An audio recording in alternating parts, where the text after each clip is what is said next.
ওকে, nice একটা option চলে আসছে আবারও ট্রেড করার জন্য। তো আমরা এর পরের ক্যান্ডেলে ডাউন ট্রেড করব। ওকে, তো আমরা এখানে একটা হরিজন্টাল লাইন টেনে নেব। সবার আগে হরিজন্টাল লাইন এই বরাবর টেনে নিলাম। এই রেড ক্যান্ডেলের পরের ক্যান্ডেলে আমরা আবার একটা ডাউন ট্রেড নেব। ওকে, অথবা আমরা একটু আগে ভাগেও নিতে পারি। তো তাহলে আবার টাইম অ্যাকুরেসির একটা কাহিনী আছে, শিট নিয়ে নেওয়াটাই উচিত ছিল, ভুল হয়ে গেল না নেওয়ার। এত বড় ক্যান্ডেল হবে আমি থিঙ্ক করতে পারিনি। ঠিক আছে, যদি আরেকটু উপরে উঠে তাহলে আমি ডাউন ট্রেড নিয়ে নেব।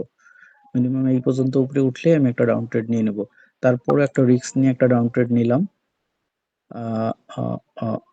ওকে, মার্কেট যদি আরেকটু ক্যান্ডেল যদি আরেকটু উপরে উঠে আবার একটা নেব। ওকে, আরো যদি উপরে উঠে আবার ডাউন ট্রেড নিব। ওকে, নিয়ে নিলাম আরেকটা। ওকে ওকে, আরেকটু উপরে উঠলে আবার নেব। ওকে, চারটা নিয়ে নিছি অলরেডি কিন্তু আমি, হ্যাঁ, $10 করে অলরেডি 4টা ট্রেড নিয়ে নিছি, কারণ শিওর শর্ট হবে। আর উপরে ওঠার সম্ভাবনা নেই।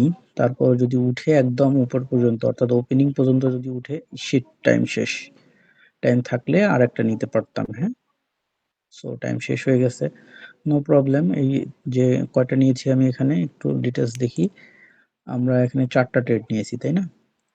মাল্টিপল 4টা ট্রেড নিয়েছি $10 করে, অর্থাৎ $40, এবং এটা 100% শিওর শট। এবং কিভাবে শিওর শট হবে আমি একটু এক্সপ্লেইন করে দিচ্ছি। আর মাত্র 8 সেকেন্ড আছে, এই যে 6 সেকেন্ড শেষ হয়ে যাবে। তো এক্সপ্লেন করে দিচ্ছি এই কারণে, আমরা অবশ্যই ম্যাজিক ভি জানি, আমরা যারা অলরেডি শিখেছি তারা ম্যাজিক ভি জানি। এই তো প্রফিট আমাদের চলে আসছে, আমরা পরের ক্যান্ডেলে কিন্তু আবার ট্রেড নিতে পারবো। সো আমি ট্রেডটা নিচ্ছি না, চাইলে এরকম অনেক ট্রেড নেওয়া যাবে, কিন্তু ট্রেডটা নিচ্ছি না। আমি আপনাদেরকে এক্সপ্লেইন করে দিই, কারণ অধিকাংশ ভাই ব্রাদার আমাকে মেসেজ করে যে ভাইয়া আপনি যখন লাইভ ট্রেড নেন তখন একটু যদি এক্সপ্লেইন করেন তাহলে আমাদের জন্য বেটার হবে। সো এক্সপ্লেইন করে আমি চাইলেই পার্সোনালি অনেক টাইমে ট্রেড নিতে পারবো। সো এখন যেহেতু নিচ্ছি, এক্সপ্লেইন করে দেই আগে ব্যাপারটা।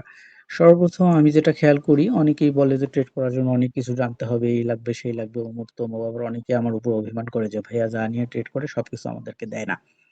তো অ্যাকচুয়ালি এমনটা না। আমি অনলি সাপোর্ট, রেজিস্ট্যান্স এবং ক্যান্ডেলের ক্যারেক্টার ধরে ট্রেড করি। আর তার সাথে আমি কিছু ইন্ডিকেটরের হেল্প নেই। এখন বলতেই পারেন এখানে কিন্তু কোনো প্রকার ইন্ডিকেটর আমাকে সিগন্যাল দেয়নি। তারপরেও কিন্তু আমি ট্রেড নিয়ে নিচ্ছি, ডাউন ট্রেড। কিভাবে নিলাম, কেন নিলাম? আমরা সাপোর্ট রেজিস্ট্যান্সের ক্লাসটা যারা করছেন তারা তো অবশ্যই জানেন যে আমি সর্বপ্রথম খেয়াল করি যে সাপোর্ট এন্ড রেজিস্ট্যান্সের মধ্যে দূরত্ব কতটুকু আছে। তো আমি দেখতেই পাচ্ছি যে এই রেজিস্ট্যান্স এবং এই সাপোর্টের মধ্যে দূরত্ব অনেকটা আছে, এবং এখান থেকে মার্কেট আপে গেছে। এখানে যদিও একটা ডজি ছিল। সো এখান থেকে যেহেতু আপে গেছে, মিনিমাম এখান থেকে নিচে ডাউনে নামবে। তো অলরেডি এই ক্যান্ডেলটাকে, এই গ্রিনটাকে রেড এসে ফিল আপ করে ফেলছে, এবং নিচে নামার জন্য এখানে মিনিমাম আরো একটা ক্যান্ডেল তৈরি হওয়ার জায়গা আছে। এবং এখানে যেহেতু বিগ একটা রিয়াকশন দেখায় মার্কেট উঠে গেছে, সেক্ষেত্রে মার্কেট এই পর্যন্ত নামবে পুনরায়, তারপর আপে যাবে। তো সেক্ষেত্রে আমি ওভার শিওর হয়ে গেছি, এখানে একটা ট্রেড করি প্রথমত। তারপরে আবার সুযোগ আসে, ক্যান্ডেল উপরে যায়, সো আমি আবার একটা ট্রেড করি, আবার সুযোগ আসে, আবার আমি ট্রেড করি। সো এভাবে আমি 4টা ট্রেড করে দেই $10 করে, $40। তো আমি একবারে $40 ধরে ট্রেড করতে পারতাম, আমি এটা করি না। কেন করি না?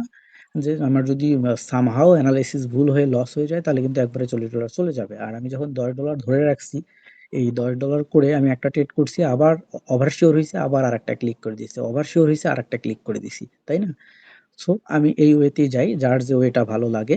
সো এইখানে আমি বুঝতে পারলাম যে আমার শিওর শট হবে, সো আমি ডাউন ট্রেড করে দিলাম। আমি কিন্তু বলছি যে এরপরে আমি চাইলে আবার একটা ট্রেড করতে পারি, কিন্তু করলাম না। এক্সপ্লেনেশন দিচ্ছি। এই যে পরের ক্যান্ডেলটাও কিন্তু রেড হয়েছিল। সো এখানে ট্রেড নিলেও উইন হইতো।